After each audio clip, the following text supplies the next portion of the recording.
Pag nalaman ko may scandal or sex video yung girlfriend ko, asawa ko, or anak ko, syempre number one, magagalit. Ang sakit nun sobra. Kailangan ko malaman ba't na ginawa yun. Stop yun. Stop talaga yun. As in, masakit and hindi ko lang gusto ko malaman din kung saan siya nanggagana yung ba't niya nagawa yun. Oo, yun siguro. Mag-usap kami na maayos. Oo. Pero masakit. Sobrang sakit.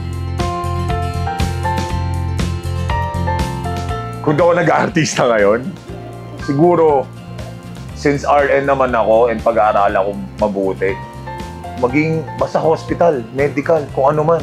Nursing aid, kung ano man, midwife, o kung ano man, basta yung alam kong safe and makakatulong din talaga sa family ko. And mayroon din ako matutunan sa personal ko. Siyempre hindi. Kasi ang dami na, ang dami na nating nakikita na ganyan eh, di ba? Lalo na sa internet. So, sana talaga, hindi lang naman sa mga adults, even sa mga bata, hindi talaga tama. Kasi hindi rin maganda yung nagiging consequence niyan eh, habang nanonood ka ng ganyan. Lalo na sa relationship mo.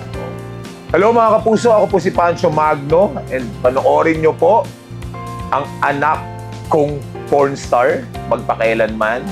8:15 po yan, Sabado. Kasama ko po si Rabia Mateo and Miss Ami Austria, directed by Direct Mark. And ang AD po namin si Derek Barrito. Panoorin nyo po yan, magpakailanman, ang Anak Kong Pornstar.